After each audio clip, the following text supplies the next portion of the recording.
Oh, we're live, apparently. Not here in Atlanta, but luckily in Oregon we are. Hello, I'm Brent Leary. It is slightly afternoon on the East Coast here. I believe it's Friday, April 24th, the last Friday in May. That doesn't even sound right, but I guess it is. Time marches on, folks. As you can see by my beard, it's marching really fast. Anyway, it is the Small Biz Breakdown. I don't know if anything happened this week, but let's see if anything happened. Let's see if anything happened out in Oregon while we bring on Leland from Oregon. Hey, Brent. Good to be here. Glad to be Friday. It's been a crazy week. We Yeah. we had ourselves this crazy windstorm, 50-mile-an-hour winds, rain falling sideways, just all that crazy stuff. Yeah, that's. I don't like when the rain is going like this. That's usually not a good sign when it's going like that. It made it very hard to go and get the possums that I had with my car. Oh, if Ramon was here to hear that, that would be great. But he's not. Maybe he'll come in, or he might be out on the road. But we've recorded it for posterity's sake. So, well, hopefully is it done raining like that? Oh, yeah. Okay, that's good. Good. Let's see if it's raining like that in mystical, magical, broody, and what was the other word you called it? Broody and Moody. Moody and broody, mystical, magical Medina with Madam Mike Drop herself, Even a Taylor. I am broody and moody today for whatever reason. The lighting is horrible. It's because the sun is shining all kinds of ways that are inconvenient for this camera, and I did not realize it. It was the last time, but here we are. I thought you might have been in the witness protection program. I am in the witness. I should be after a few of the things, but we also had the rain. Must have been your rain, Leland, because it came yesterday and it came with a vengeance.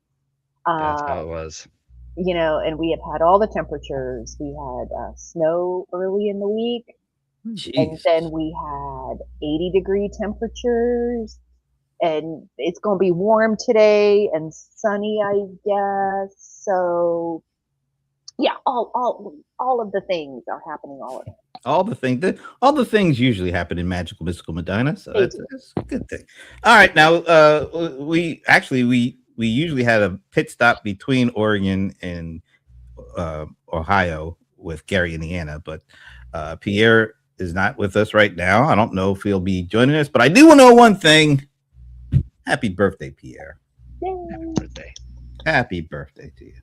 Now, since we are moving from broody and moody, this person has never been accused of being broody or moody. We go to our nation's capital where the smiling one is back. It is the one and only Shashi Belamkanda. Hey, Shashi. Hey, everybody. Can you all hear me clearly? Yeah. Very clearly. Yes. Very good. Sounds good. Yeah, I'm trying out some new bone conducting headphones. But hello, everyone, from the capital of the most powerful country in the world, where things are a little calm and quiet today. Okay. We'll just move on from that one. And you've been out event hopping lately, right? Yes, it was interesting to see the other side of the country, Los Angeles and Las Vegas, with some creative companies like Canva and Adobe. Well, we had a little conversation about Canva because Eva joined us with some cogent analysis in the comment section of our watch party for Canva. That's a good thing, Eva. It's a good thing. We enjoyed it. We really liked it. I'm surprised to hear you call it cogent, but I will take it. It was very cogent. I don't say that lightly. They did it for me, right, Shashi? I was the audience, I think. You were not just the audience; you were a participant because you were bringing the heat on your comments. But I couldn't do Adobe, so Shashi will have to fill us in on that. Yeah, so you were in the room. We were doing a watch party for the opening keynote, not for all the other keynote. The product keynotes is a whole other ball game, but give us your take from inside the room of the Adobe Summit opening keynote. Yeah, I think I was sitting a few rows away from Liz. Oh, We were our talking in-room correspondent. Yes, Liz. in-room correspondent. Yes. I think Adobe has a very much more forward-looking technology than most companies. Uh, just in all honesty, I like them a lot, but they cannot explain what they do in simple terms for just about anybody to understand. So I have told them this too, because one thing that will be helpful for our audience is also like customization. And I've talked about a websiteless world where you don't have your regular hey, here's a navigation, here are 5 pages, but the website gets built depending on what you want to know. I think they have nailed that perfectly for enterprises. Now they're also talking about the amount of conversion that comes from LLMs has actually increased. So, which means that small businesses should make a note about, people will come to your website, but they may come after researching your product and then ultimately come. So conversions will increase, which is all good news there. Uh, the good tech, very I think some of the examples that they used were really tremendous for especially for retail shopping. Okay. Yeah, so they're kind of way ahead of a lot of companies, especially in the enterprise space. But I wrote a blog post on this, which everybody's Adobe is different in their heads. Some of them just think about their creative products. Some of them just think about brand. Some of them think about shopping. So there are many things to many people, in my opinion. Yeah, I think for the most part I agree with you on that. I think their products are very good. They just don't do a very good job of explaining where they fit and how they help customers moving forward in the I would say the AI anxiety era that we are currently in. And that would have been a really important thing to do in an opening keynote is to do that.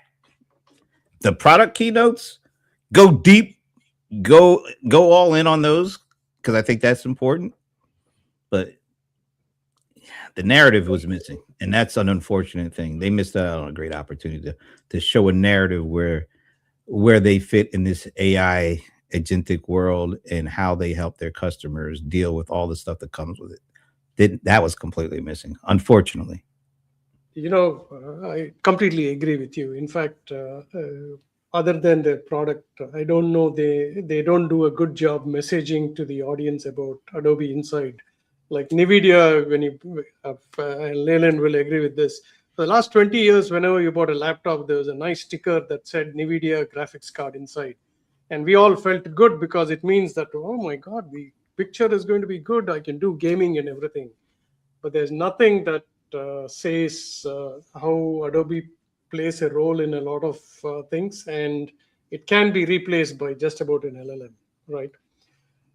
It can be replaced by, if you're a single small business owner, you're just creating 2 to 3 images a month, choose whatever you want.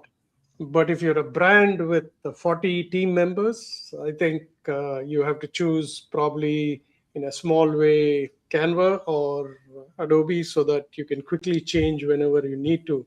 They didn't address the elephant in the room Yes. of that, hey, some of the results, yes. And also, I think Shantanu, this is probably his last summit. Yep. We don't know who's going to come in. Again, my personal opinion, they had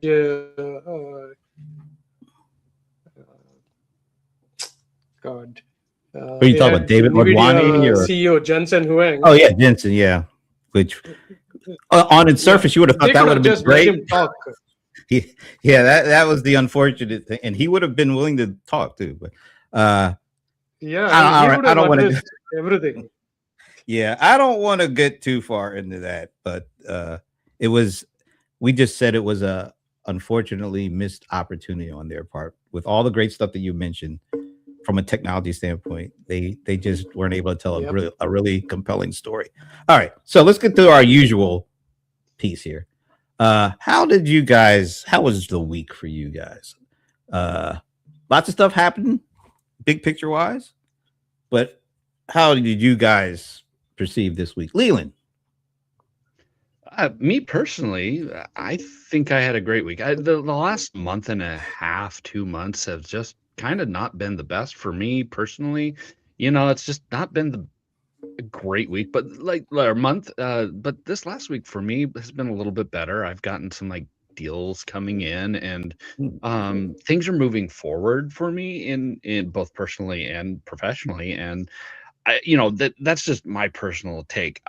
When it comes to the state of the world, I've seen that like the S&P 500 hit another all-time high, and we are in a ceasefire, so hopefully we can actually reach a deal with Iran and be able to get that whole mess resolved and oil pumping again and moving throughout the world, and hopefully oil prices go down. So I'm optimistic, especially since so much good has happened to me in my business, and I'm seeing good things happen in the world. I know that there's always going to be bad things, but take the wins. Whenever you can get a win, grab that, hold on to it, and push forward using it. That's what I would say. Even Nice. I like that. Oh my goodness. Well, you guys probably saw my little observation. I do coffee thoughts, and my coffee thought over what I've been thinking about this week has been the phrase return on investment. And I've been thinking about the fact that how people perceive their spend is shifting. And so that's been my observation for the week. I feel like a lot of shift. You know how you say, like, instead of saying how much am I going to pay for something or treating something as a cost, we like to say that it's an investment. I feel like even ROI is shifting closer into feeling like a spend than an investment. And I always joke around and say, if it's coming out of my pocket and out of my credit card, it's an expense. It's an expense until it pays off.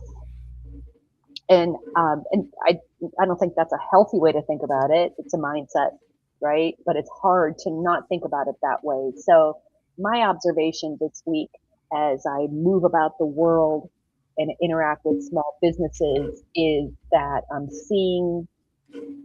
That's what I've observed. I don't know if like I'm full of it. Ramon's not here because he's the perpetual optimist. I thought I was the perpetual optimist here, but I think people want proof. People want guarantees. You go to the store and you hand over your money and you buy some toothpaste, and you use your toothpaste and you get what you get out of your toothpaste. You don't treat that, there is an ROI there, and it's guaranteed. Your mouth is going to smell. You're going to get what you bought.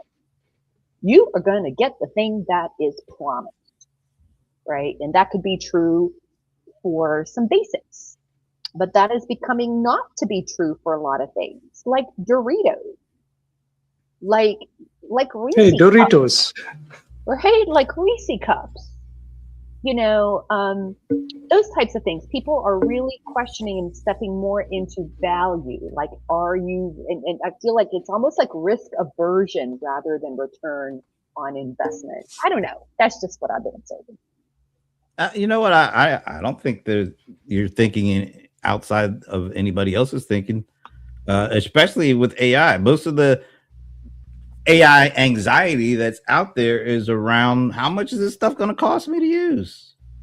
Because nobody has an actual answer to that, because nobody actually knows what the final cost is for this stuff. So that, I think, has a lot of anxiety, and I think that goes right along the lines of what you just said. I think so. Like, so for example, like probably last Saturday, or I don't know, after we did this, I don't know, I got to playing with Canva design. I mean, Claude design. It's a C, Yeah, it's a C. And I was just messing around with it. And in a couple of hours, I used up all the credits that they gave me for that week. But I did build 2 landing pages. The first one, crazy easy. The second one, I don't know if I did it in the same chat and made that mistake or whatever. The second one was not as easy. Like it got into doing that thing when you overwhelm the AI a little bit. But I really was blown away by that. Although there is a thing, you know how you have like things that let you know that it's AI. And I talked to my developer about this. So of course you can imagine in the hands of a developer what Claude Code and whatever can do. But when you're asking it to create designs, as soon as he showed me something, I was like, oh my God, this is totally AI. I could tell there are visual patterns, there are rounded corners, the fonts look a certain way, things look a certain way. I can't describe it other than colors, rounded corners, how certain backgrounds are done. There's a certain kind of gradient to it that you don't see with other design. And when I brought that up to him, he said, even to understand that this is kind of where website design is going for 2026. So now I don't know, right? Because it's going out and pulling the trends and doing those types of things, and it is creating design, so it's going to be a toss-up, but I was happy because I'm not a developer. And he did yell at me for bloating code. Yes. Right, Leland? All right, Leland, Shashi, beyond the Adobe event, how was the week for you? So a couple of observations since I do travel, but the amount of travel has increased. What we used to pay for a meal while traveling now is the equivalent to the tips that you have to give in the restaurant. So that was quite a revelation for me, right? Like, oh my God, there isn't, in my mind, an affordable way, especially while you're traveling. As it is, airports are very expensive, right? Fuel wise, have you seen the cost of tickets? I mean, if you look at the tickets, what we used to pay for a whole family a couple of years back, now it's one ticket to the West Coast. That's bothering me a little bit. Yeah, I mean, as you think about vacations and things like that, Vegas always is kind of crowded, but if you judge by the taxi lines, it wasn't all that crowded like before. So to Ivana's point, I think people are holding on to their money to see what's next. If you're invested in the stock market, I think you're still okay, because one day you're down, the next day, like a 21-mile water body somewhere seems to affect what your portfolio is looking every time. So yeah, I think I don't know. I haven't kept in touch with what the news is saying about consumer indexes and things like that, but it's probably a holding time, in my opinion. Interesting. Well, I think it's good if you own chip stocks, not so much if you own enterprise software stocks. That's kind of the way I'm looking, because ServiceNow came out with some rather good numbers, top estimates. They even forward-looking, they increased estimates forward-looking, but they got slammed because they also acquired a company for $7.8 billion. And people were like, it's AI related. It's like, when are we going to be done with all this AI investing and see AI ROI? And I think that's what's getting some of these software companies. They might be doing the right thing, but people are just sort of exhausted with the AI investment talk. And it's really affecting enterprise software companies, unfortunately.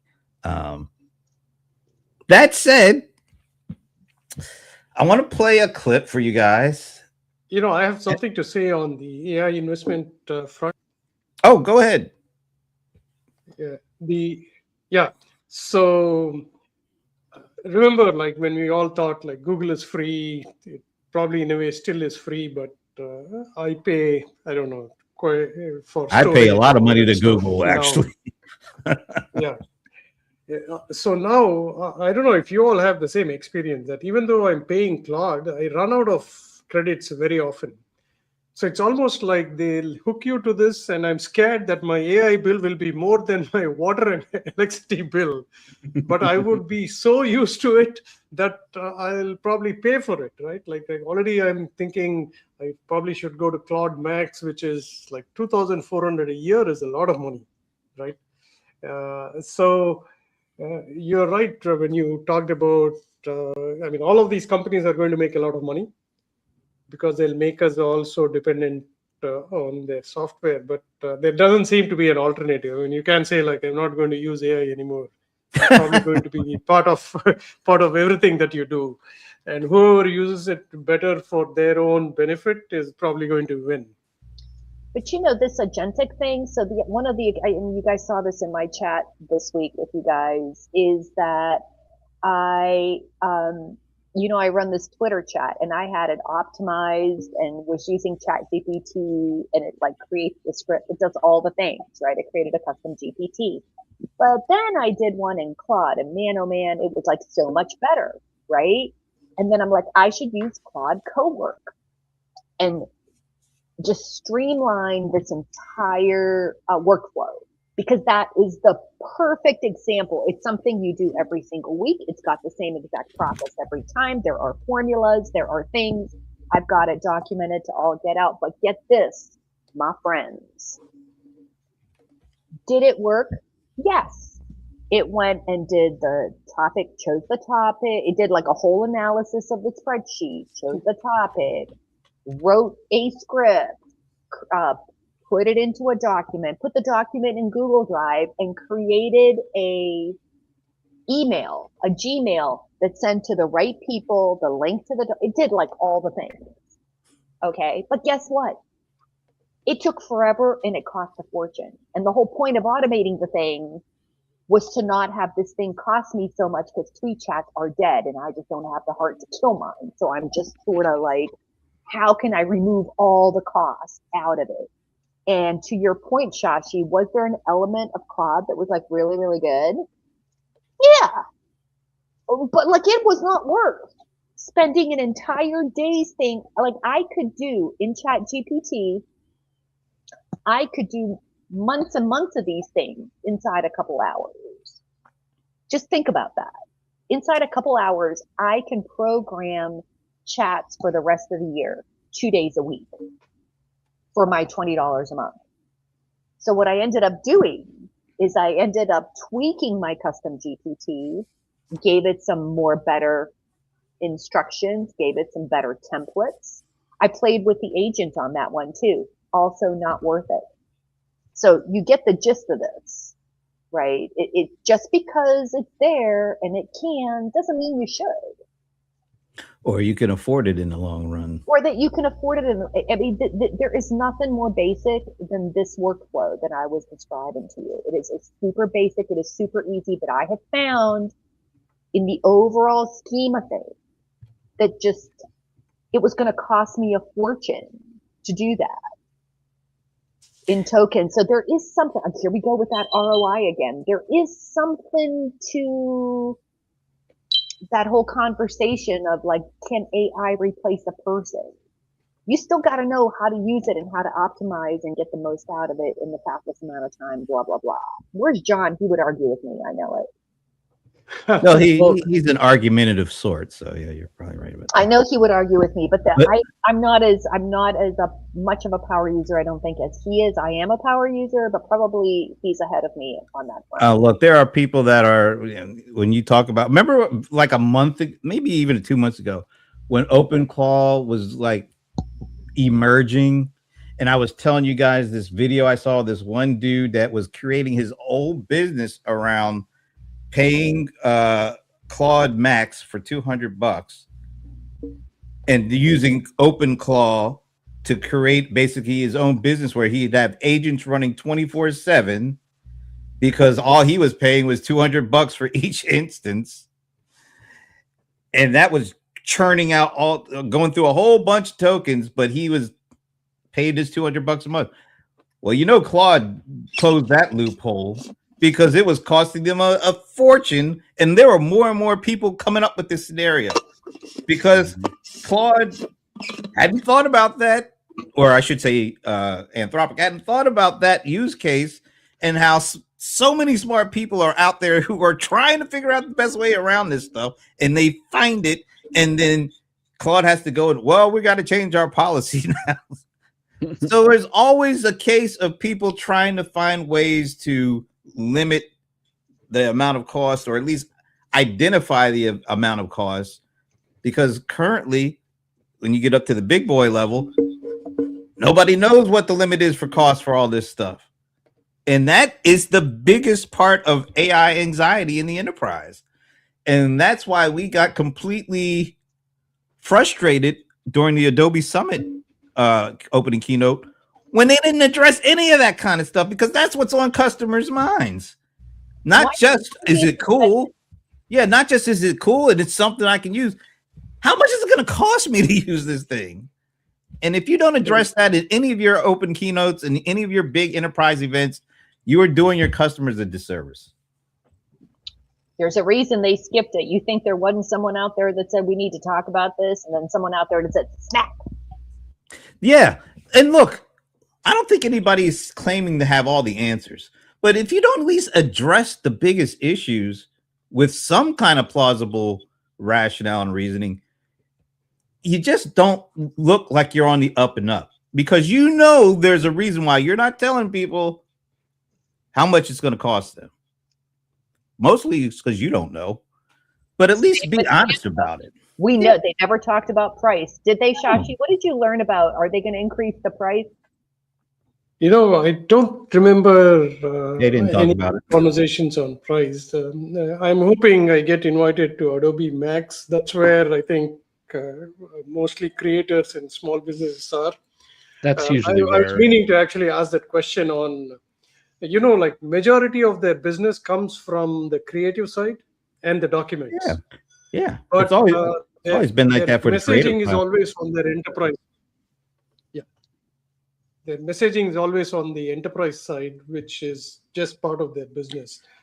Big companies just leave the messaging to the stock market, to investor relations, without giving them without making them like, hey, put the message out there that here's how we overcome. I mean, Adobe also runs like Google's models if you need it. Canva has 100 models. I really like that a lot, which means that they're not going to charge you a lot on tokens, because they're not using an LLM. They're just using a small thing that says, what do you need to do? You just need to change something on this picture. Yeah, go ahead. Right. So I guess the bottom line is, unless you are not just able, but you're willing to talk about these things, because these are what's on the customer's minds, not just your features and functionalities. It's like, can we actually do this? Can we actually afford it? Can you tell me what the ROI is on using this stuff? Because right now, most of these companies can't. And that leaves a huge amount of anxiety. And if you don't talk about it, biggest and the question main I get thing, even from big companies is, I thought I was going somewhere, but so go ahead, Shashi. I was saying the biggest question that people ask me is like, how do we control our token expense? And nobody has an answer, right? Like, and the CFO is not going to sign off on something that he doesn't know how much to budget for. So you're absolutely right, Brent. But they got to learn how to talk about this stuff, because just because they don't know the answer doesn't mean that your customers aren't expecting to ask and get some kind of answer from you guys. Because leaving it unaddressed at the biggest moment of your year, with your annual user conference event, and your customers are asking these questions, you got to address it. And that's why I'm going to be very difficult on a lot of these companies when we do our watch parties. ServiceNow is up on deck. I do have to say, when it, go ahead. I'm sorry, but customers want to know these things. Are they asking though? Have they asked? Yes, customers are trying to figure out how much this stuff is literally going to cost them. And you got to be able to, you can't ignore them. You, even if you don't know the answer, you can't ignore it. You got to be able to address it. And it just feels like these keynotes are doing their pre ChatGPT flow. And that's 4 years ago. We don't live in the same world we did. Everybody kind of knows that, except these companies are still trying to operate in certain instances like pre-COVID, not just pre-ChatGPT, pre-COVID. You think about some of these events we go to, it almost feels like they just dusted off the pre-COVID book of events to play it again. We just aren't going for it anymore. Customers know there's things that we need that are not in those old books, and they need to be addressed, and they need to be addressed in the biggest light. And that is usually traditionally the opening keynote of a big time tech user conference. And when that doesn't happen, customers are left with questions. You don't want customers to walk away with more questions than they initially came to the event with. Well, and it is very interesting because, I mean, Adobe does actually have a pricing structure already set in place. And I mean, it's based off of credit systems. And I imagine that, and also they utilize multiple image generation systems. They don't just rely on their own system to the point to where it's like, well, we got to make sure that we have the servers available to be able to handle all of this throughput. No, some of them are going to use Google Banana or Gemini Banana. Some people are going to use ChatGPTs or something to that effect. So they have a way to basically disperse the usage so that it's not bogged down on them, which I also like because their image AI is not as good in certain aspects to like Google's Nano Banana, especially when it comes to text. But they have that. They could actually very well address it and just say, look, this is our pricing structure. We have no plans of increasing the price. If in the future Nano Banana decides we want to charge more for our API, it's going to cost you more credits, but you could still buy X number of credits for this price. And if you need more, we have plans to buy more. I just, maybe they just thought that, oh, the customers know we have it out there and we don't have to explain it, but they really should have explained it. They should have went in and just said, look, these are our prices. We'll stick with them. Yeah, I'm sorry. I don't want us to get too bogged down in this because there are other things to talk about. But when it comes to Adobe's pricing of their AI, that is an issue unto itself. There's a lot of folks that are talking about if we're already paying subscriptions for the stuff that you are making, and some of these other companies are just infusing AI into the stuff that we're already paying for. Why do we have to come over here and pay twice for it? Why isn't it just built into the product and we just pay for the product once? That's an issue that Adobe especially has to address. I think it's a damned if you do, damned if you don't situation, because you have on the one side these companies who are just infusing them in, not charging more, and then you have the investors going, how are we going to make money off of this? You're just giving it away for free. And then you got Adobe on the other side saying, well, we're going to charge our users for the AI. And they have to because, they're integrating Nano Banana. They're integrating all of these outside sources that they have to pay for. So it's costing them money and they're just passing that along to the customer. I get that. But, as you said, it's damned if you do, damned if you don't. You can't make anyone happy. I'm just going to quote somebody from another company who's kind of been getting famous for saying, look, we understand that you're paying a boatload for our products right now. And they are basically seat-based pricing, subscription-based pricing. it's our job to make you want to pay for just that one subscription going forward, month after month after month. So we have to create things that aren't in there that we need to add so that you feel like paying that all the way. Because right now, I'll tell you what, I am a big Adobe Creative Cloud. I've had a license for over a decade of Creative Cloud. And when I saw that I was going to have to pay above, first of all, I think they might have even increased the price for that Creative Cloud. And then they put another price level on top of that includes a certain number of credits. And once again, I don't know how fast I'm going to blow through those damn credits. I don't want to have to pay additional on top of the additional I'm already paying. It's confusing. It causes the AI anxiety that I'm talking about. And if they don't address that stuff in the biggest stage of the year for them, how can you trust them? Mm-hmm. I do kind of wonder if they will eventually get to the point where it's baked into their systems. It's baked in so that your local computer can run these AIs. It can, because when you're talking about these graphic designers, when you're talking about these people in big companies, they're going to have a beefy computer. They're going to have, a good graphics card with lots of memory and lots of RAM, because that's these, Fortune 500 kind of companies or big agencies. I've worked with a couple of them, and they're going to have themselves some pretty good computers. And with the advancements that are kind of coming out with reducing the amount of RAM that is needed to be able to pull off these models, I do kind of wonder if what Adobe should do is try for a local generation, make your computer rather than the server. That way you can bake it into the software and you then don't have to worry about credits.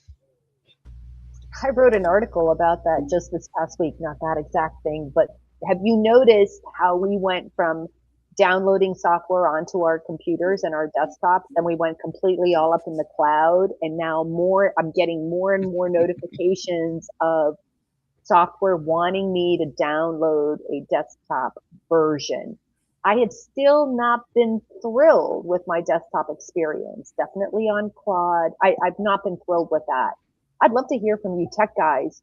Talk about that. Like, when should we be downloading? When should we stay up in the cloud? So here's the issue. This is what became the problem. When you kind of got the desktop version, it really wasn't a desktop version. It was just a wrapper of Chrome. Basically, you would download it, and it would just open up a Chrome tab. And so you would go from a product taking maybe a couple of megs of RAM to all of a sudden a gig of RAM. And it became hard for these products, for people to use these products, because all of a sudden you get multiples of these. Everyone was doing it. And so it would bog down machines. And so now they're going back to actually making Windows integrated applications that then are a lot more efficient. Especially because RAM prices are going through the roof, and storage and all that fun garbage. So I think that's why we're kind of going back to actual Windows applications. But will they allow us to pay once after they've had the taste of all these subscriptions? Because that was the benefit, right? You download the thing, you buy your Adobe Premiere, whatever these things are, right? You buy your thing and you can use it for a few years, and that has not been the case. And now it's I was a big fan of software as a service, because I'm happy to pay the subscription because it's always updated. I don't have to make this huge decision. And that was a trade-off worth taking for me. And I love the idea of just being able to buy a computer and have it always be, you don't have to download all these apps. So what are your thoughts on that? They'll never go back. They'll and I've even it's not even like the big companies. I've gotten small independent software, and they require $20 a month, $10 a month. I got plugins on WordPress that require $10 a month or $20 a year or something to that effect. It's the new normal, and people are not going to go away from a subscription fee, because then it's like, I've got you forever. You can't just, because I was holding on to an Adobe Photoshop that was like 15 years old because I didn't have to upgrade and do the monthly subscription. But after a while, it's just like, well, it's not working with the new systems. It's breaking. So that's like, I gotta upgrade. Yeah, but I see something that will definitely happen is instead of paying for processing power, right? If you can still use cloud and use your own data center, which NVIDIA is going to sell to you very soon. They already have some but they charge like it's $1,500. But if it was $300 and it's going to save you $300 a month of token cost, why not, right? So I think I agree, and I'm probably on the same page with Jensen Huang. It's What a surprise! You will have your own data center, so you don't have to keep sending stuff to be processed, which means you'll have reduced tokens, in which case all the companies that are charging tokens will suddenly now see like a reduction. And Brent, I just wanted to follow up on you're going to be at ServiceNow's conference next week, right? Mm-hmm. I feel like they have recently announced a pricing change that actually gives, instead of they made packages, right? So the packages are a little bit more explainable and they also said that we're going to look at your previous consumption so that we know which package you'll fit into. I think it's a bold move, but everybody, since the companies themselves don't know how much profit they'll make out of this AI, so it's like it's a move in the right direction. I will say it's a move in the right direction, because they still don't know exactly how much it's going to cost them, so that they cover themselves to put a value on it that customers are going to be okay with. There's just a lot of unknown around this stuff, and some companies are doing better interacting around these issues than others. I think ServiceNow is that's a good move in the right direction, but there's more that needs to be done, and I'm not talking about specifically just for them, just generally speaking. Man, that's some fun stuff. You're going wherever. I go to Las Vegas. Yeah, I'm going to Vegas for that one. No, I'm going to be going to Vegas for that one. There's a lot of them coming up in the next month and a half. So yeah, it's going to be fun flying all over the damn place again. All right, let's talk a little bit about. I want to play this little clip, and I don't know, maybe Shashi knows this or not, but I'm going to play this clip. I want you to listen to the clip fully. It's not a long one, and then tell me who said it and what year did they say what you're about to hear. So let's try this out. Messaging on his goals and his time. What we're doing now is, in a sense, creating our own successors. We have seen the first crude beginnings of artificial intelligence. It doesn't really exist yet at any level because our most complex computers are still morons, high-speed morons, but still morons. Nevertheless, some of them are capable of learning, and we will... Now, what's going on? Why did it cut out? Please, why did it stop? It says it's still going, but it's not. That sucks. It was a really good clip, too. Let me see if I try moving it and then bring it back. You need a NVIDIA device. This clip does not want to play, so I guess we're not. Oh, man, that was great. Because this guy, and the guy is Arthur C. Clarke. I don't know if you know what he's famous for, but this was in the, I think, early 70s. He was talking about the role artificial intelligence will play 50 some odd years ago. And what he said in that clip, unfortunately, you won't be able to hear it. he was nailing this whole AI stuff and where it was going and what it could do and why it's important to stop it before. And he was talking about this in the early 70s. That was Arthur C. Clarke, and he's probably most famous known for writing 2001: A Space Odyssey, among other things. Yeah. I was in school reading his book. I didn't read the book. I watched the movie because I'm a big Stanley Kubrick fan. And that movie was fascinating. And now I understand why it was so fascinating, because the book was written by that dude and he was fascinating.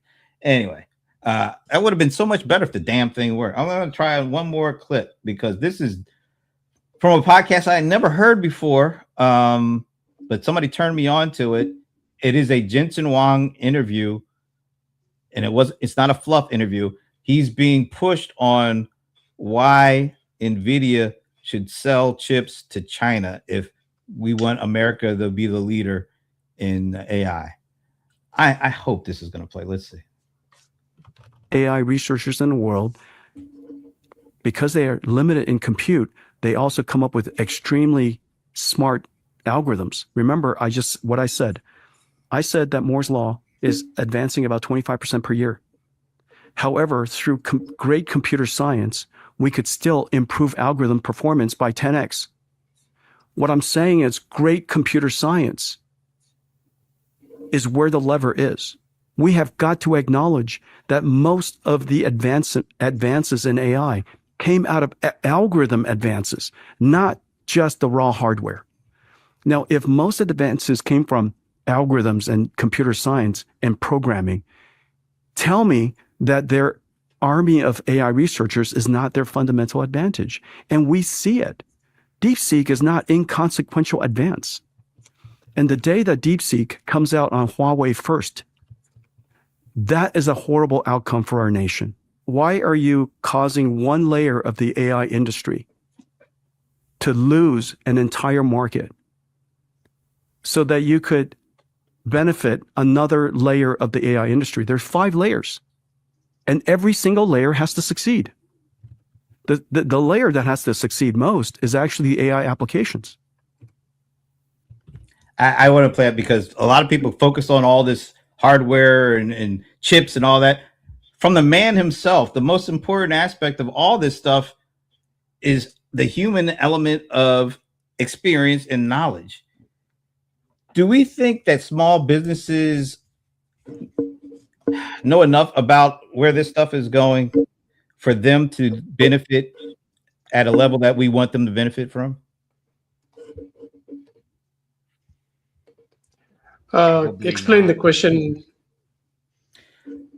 I think all this talk around, we're trying to figure out who's going to win the AI race and what should companies like NVIDIA not be allowed to sell to countries like China who we're competing with and all that stuff.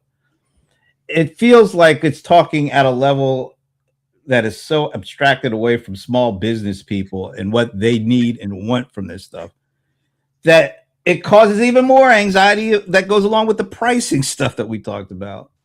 How should this be framed for small businesses to get the most benefit from all this discussion and alleviate some of the AI anxiety that is surrounding all this stuff? I mean, look at the I'll comments. let others go, but I have some opinions on this. Oh, you want me to put this one up? Yeah, look, because it's a long one. Let it sit up there. Wow. Wow, it almost covers your faces up. Sorry, Shashi, but I think he's kind of addressing some of these things. Yeah, well, I'll just read it so that everybody can. Yeah. And unfortunately, I don't know how to pronounce your first name, but it is a great question or comment. Really appreciate how you're questioning the real cost of AI solutions. That part often gets overlooked. I've started noticing a pattern myself. The more I actually learn how to use tools like Claude properly and push them to full production level, the more I end up needing the higher tier plans. It almost feels like your skill level increases your subscription costs. Now I'm sitting with a bigger question in the long run. Is it actually sustainable to rely on these premium tools, or does it? Wow, he even ran out of a lot of space there. But I don't know if he's meant to say it doesn't matter. But That's exactly what I'm talking about. That comment right there. Because sitting in these keynotes where they talk about all this stuff at all this level, and they seem to be completely oblivious or just plain out ignoring the things that are really important and on the minds of the customers they're trying to serve with all this stuff. Why is that the case? What's got to happen for folks like us who are trying to use this stuff the right way to get our questions answered? Like, and Tino's question, are we going to go broke trying to use this stuff because we are good at using it? Or are we not as good as using it as we think we are? And that's why we're going to go broke. Well, these are some main questions that never seem to get responded to on the biggest stages. What needs to happen for these companies that we are relying on to address these things? Because these are not just financial analyst concerns for stock price stuff. These are actual concerns of small businesses who don't want to go broke trying to use this stuff. I think it's got to hit that point to where people just don't buy it. People don't use it. I mean, as long as consumers are buying it, as long as consumers are, involved in it, they're going to continue to push the envelope. They're going to continue to raise the prices and do everything that they can. The biggest concern I have with that Jensen thing is that we're already in RAM shortages, video card shortages, SSD shortages, to the point to where RAM prices are like triple what they were a couple of years ago. Yeah. And then all of a sudden, now we're going to open up China, which is a market that is bigger than the United States. That's going to absolutely devastate the market when it comes to computer prices, and to make it to a point where, it's like 20, 30 years ago when or 40 years ago when like computer prices were like $5,000. It was insane. It's going to go back to that. And I'm not looking forward to that. So, Ivana? Yeah, I wanted you to say something. Okay, so Jensen Wang is on target. I'll tell you what happened, right? So we banned AMD from selling their chips and NVIDIA from selling their chips. Guess what they did? They said, okay, we're going to produce our own chips, use much less. Like today, DeepSeek introduced their, I think it's called V4. 14 cents versus $3 that Claude spends on this. Now, in a world that goes back to globalization, the reason why China became such a manufacturing powerhouse is because we made it, right? Like if you want the same quality at 1/10 the price, like which American consumer is going to say no? So same thing is going to happen with this. We will have we'll be discussing on this call. Leland will actually be saying like, hey, I set up my own data center in my house. I'm using open source DeepSeek. I'm able to freely do all of this because I don't have any national security concerns that the model is sending something, and Leland being so tech savvy has enough guardrails. Now, why wouldn't you use something that you can process at a much cheaper rate than this? Now, as long as the pricing shortages, right? The pricing shortages is because, in fact, it's a good thing if the market opens up, which means that we're going to have a lot more factories. And if you're going to say produce them in the US, I think it's a good measure. But stopping is not going to help. The Middle East is also going very far ahead with their development, because if you don't give us the technology, we'll try to develop it ourselves. So especially with AI, they're going to cause AI token prices to come down because they're going to have competitive products that we'll all be using, especially small businesses. Shashi, right? Let me just tell you right there. What you just said is the answer to the one of the biggest questions around this AI anxiety. Because you just said, if we do this, token prices will come down. That's something that these companies should be talking about, right, at these keynotes, because that answers partially the AI anxiety question. How much is this stuff? Am I going to go broke using this stuff? And just what you said, that little brief piece, they all should be saying that kind of stuff. But Because Brent, we understand that stuff as small business people. but Brent, You know, isn't that and I also told them, like, your software should be in the chips. Why do I need to process something outside of my computer every time and pay you money, right? Like if I have it already. And there are some companies thinking about it that way too. I have a consumer question, though. And it kind of started with Huawei. And this was years and years and years ago. Remember how like you cannot get a Huawei phone. So China is produced, and now there are vehicles. There's all kinds of technology over there that cannot come into the United States. We cannot buy it. So what are your guys' thoughts on that? Because like, they can develop that chip, but just like a Huawei phone, you won't be able to get it. And then what? Yeah, partially. I'm going to put a link to that full conversation. It is worth watching. That Dwarkesh, but I had never heard of this guy before. He's got like millions of subscribers on YouTube for his podcast. He's just sitting one-on-one with him, and it's a great conversation. But one of the things that Jensen mentions is there's 5 layers to this whole AI ecosystem. Chip making is just one of them. Mm-hmm. And he says basically we need to be leaders in all 5 layers and aspects, not just the one that everybody talks about, the chip makers, but the energy production, the knowledge share, all the layers. We should be the ones leading, and we can be leaders and still provide other parts of the world with our components. That's how you become world leaders, basically. And what he's afraid of, and of course he has some vested interest in this because he is the leader of NVIDIA. If we're shut out of markets, then the US can never be the full leader of all the pieces and never have the best ecosystem for our products. I think having these kind of frank conversations and including them into some of these big keynotes where most people pay attention is critical. And that's why I was very sad to see that missing in something like Adobe. I didn't have that real thought about Canva because I don't really know Canva that much. But I do know Adobe. I know ServiceNow. These are conversations that I think their customers are going to want them to have and be a part of, and do it in a way that alleviates some of the anxiety. Small businesses, I don't know if we know how much anxiety is out there at the higher levels because maybe we just think they're too high up. But all the stuff that's being talked about and thought about is going to have direct impact on whether you're able to use this stuff or afford this stuff. Because right now, it feels like we're going to be, once again, getting further and further away from the folks who use it effectively and the small business folks who just use it on the edges and try to keep up, but even can't keep up, let alone get ahead.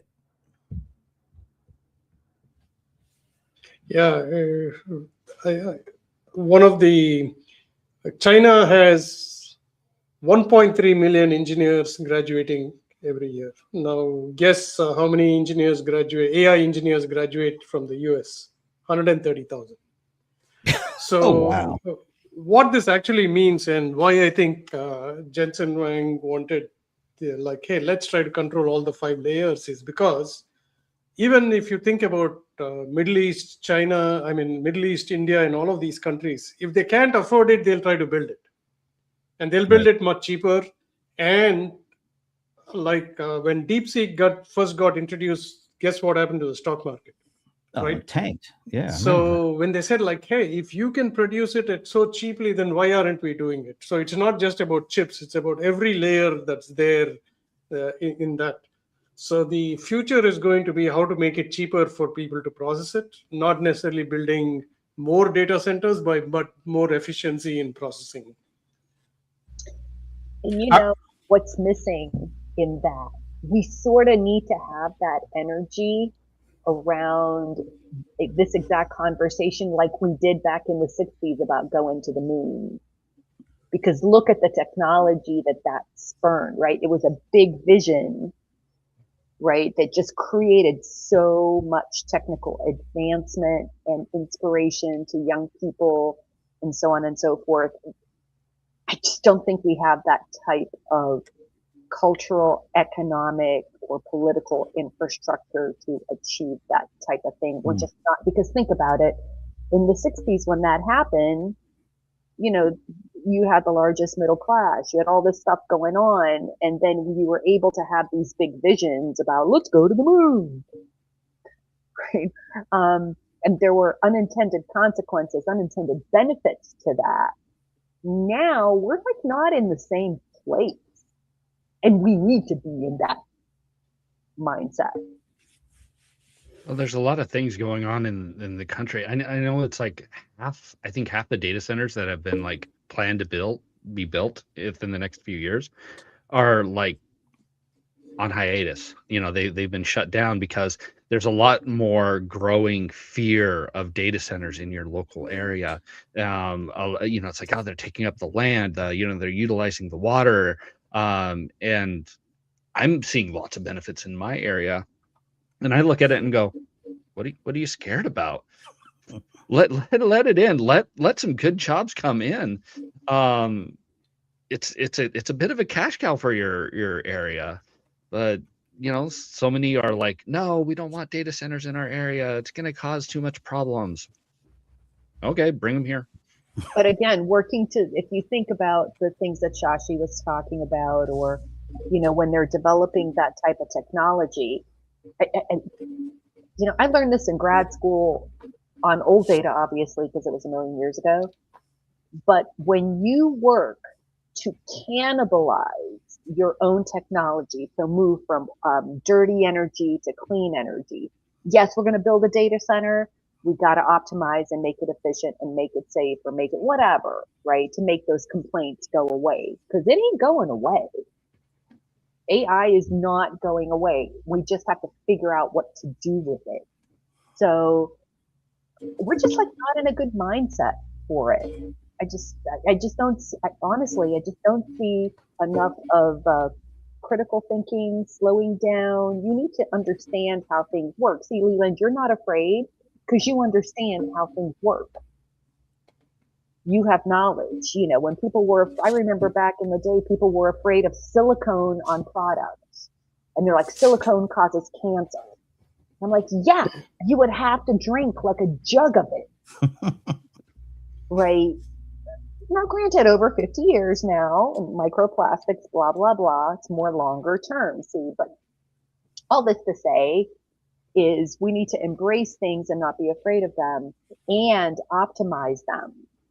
So we don't destroy the environment. So we don't use our natural resources. That's why we need kids coming out of college, which apparently we don't have enough. But we don't have jobs for those people either. Wow, what a note we have to end on, since we were That wasn't happy, was it happy? You know what? I'm happy because I think small businesses have to be cognizant of all that we just talked about and how it impacts their view and their usage of AI. Because if they aren't kind of at least knowing this stuff, knowing about this stuff, they fall further and further behind and just end up accepting this and trying to use a portion of the stuff without rhyme or reason. And we all know if you aren't able to really fully grasp why you're doing something and what you want out of something, you end up falling further and further behind. And I think that's what's at risk. As great as AI, the things that AI can do, what it does for us as small business people is completely kind of divorced from that level. And I think it needs to at least be connected in some way so that we do at least see some of the things that are possible and put some of those things in play for our own little small business. Because usually what happens, we just get fixated on, we got to use this for marketing, we got to use this for the busy work. I mean, and there's benefit for that, but you're not getting the leap that some people get because they fully get what's going on and they fully have a plan for using it and not just a reaction to use it because everybody else is. Anyway, any last thoughts from anybody? Go out into nature and think big thoughts. Ooh, I like that. I like that. I'll just stick with my previous one. When you get a win, grab onto it, let it fuel you until you get the next win. Human beings will always create, so don't worry about AI taking over your creativity. It can only replicate. Hopefully it'll enhance it. You know? Yeah, We yes. hope. Yeah. All right. I really appreciate this conversation because I think all the anxiety, it seems to be increasing, and it's increasing for not just one reason, but it seems like a number of reasons. And we're not talking about it in places and spaces where I think small business folks can feel something better about this AI anxiety that seems to be driving us all. So anyway, we need to do more of these kinds of things. And in addition to trying to help people understand the tools that are out there that they could use, and hopefully not go broke using. Anyway, all right. Until the first Friday in May, we hope you have a nice weekend, a great week, and we will see you then. Sounds good. Thanks. Bye, everyone.